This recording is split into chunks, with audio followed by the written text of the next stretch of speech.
الحمدللہ وحدہ والصلاة والسلام علی من لا نبی بعد اما بعد فاعوذ باللہ من الشیطان الرجیم بسم اللہ الرحمن الرحیم قال اللہ تبارک و تعالی فی الکلام المجید والفرقان الحمید والضحى واللیل اذا سجى صدق اللہ مولانا العظیم وبلغنا رسولہ النبی الکریم الامین الصلاة والسلام علیک یا سیدی یا رسول اللہ، الصلاة والسلام علیک یا سیدی یا حبیب اللہ۔ معزز ناظرین کرام، آج آپ کے سامنے سرکار دو عالم نور مجسم شفیع معظم آقا انعامدار مدنی تاجدار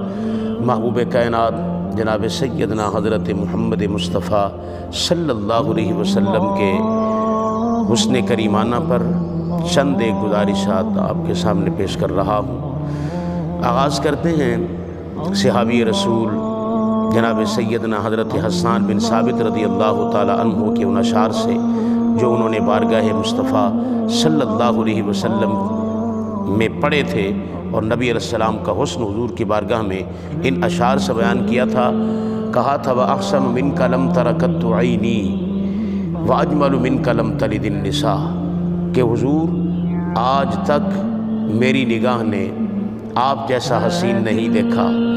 میری نگاہ دیکھتی بھی کیسے کہ نہ دوسری اماں حضرت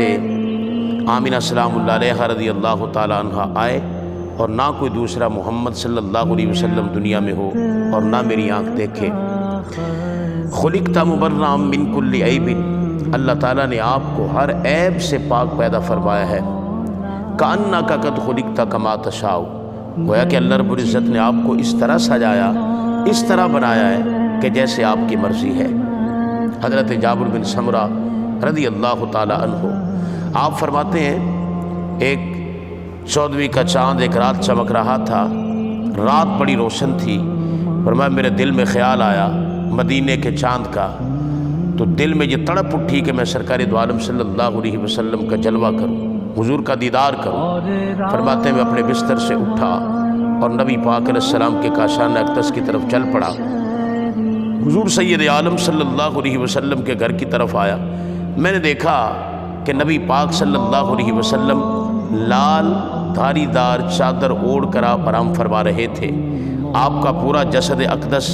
جسم مبارک اس چادر پہ ڈھکا ہوا تھا، لیکن چہرہ والضحیٰ یہ اس چادر سے باہر تھا۔ آپ فرماتے ہیں کہ میں کبھی نبی علیہ السلام کے چہرہ پاک کو تکتا ہوں اور کبھی آسمانوں کے چاند کو دیکھتا ہوں۔ فرمایا میری محبت نے یہ فیصلہ کیا کہ اگر یہ آسمانوں کا چاند چمک رہا ہے تو یہ چہرہ مصطفیٰ صلی اللہ علیہ وسلم کی رعنائیوں سے چمک رہا ہے، یعنی آسمان کے چہرے پر تو پھر بھی کوئی، یہ چاند کے چہرے پر تو پھر بھی کوئی داغ ہے، کوئی دھبا ہے، لیکن نبی پاک صلی اللہ علیہ وسلم کا چہرہ مقدس ہر داغ سے پاک اور صاف ہے۔ اتنا حسین چہرہ ہے نبی پاک صلی اللہ علیہ وسلم کا، اتنا خوبصورت چہرہ ہے سرکار دو عالم صلی اللہ علیہ وسلم کا۔ ایک صحابی فرماتے ہیں کہ میں نے ایک صحابی سے پوچھا کہ یہ بتاؤ کہ نبی پاک صلی اللہ علیہ وسلم کا چہرہ مبارک کیسا تھا؟ تو تلوار کی طرح چمکدار تھا؟ تو انہوں نے کہا نہیں یہ تشبیہ اچھی نہیں ہے۔ میں نے پوچھا کیسے اچھی نہیں ہے؟ کہا تلوار تو لمبی ہوتی ہے، سرکار دو عالم صلی اللہ علیہ وسلم کا چہرہ پاک لمبا نہیں تھا، وہ چاند کی طرح نبی علیہ السلام کا چہرہ چمکدار اور گول اور خوبصورت چہرہ سرکار دو عالم صلی اللہ علیہ وسلم کا تھا۔ تو اس لیے حضرت فاضل بریلوی رحمۃ اللہ تعالیٰ علیہ نے، سید اعلیٰ حضرت فاضل بریلوی رحمۃ اللہ تعالیٰ علیہ نے فرمایا نا، وہ کمال حسن حضور ہے کہ گمان نقص جہاں نہیں، وہ کمال حسن حضور ہے کہ گمان نقص جہاں نہیں، یہی پھول خار سے دور ہے، یہی شمع ہے کہ دھواں نہیں۔ حضرت اعظم چشتی رحمۃ اللہ تعالیٰ علیہ نے پنجابی میں یہی خراج عقیدت حضور کی بارگاہ میں پیش کرتے ہوئے کہا تھا، تو ہجے میرا محبوب نہیں ڈٹھا، تو ہجے میرا محبوب نہیں ڈٹھا،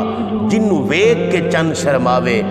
جے او جاوے سیر کرن نوں سارا گلشن سیس نواوے، جے او رکھے ہاتھ نال پھلاں دے ہاتھ نال پھنا رل جاوے، بجلی ڈردی چمک نہ مارے، جو متھے چوڑی پاوے، آزم ایڈا حسن مہیدا، آزم ایڈا حسن مہیدا، جدی جھال جھلی نہ جاوے۔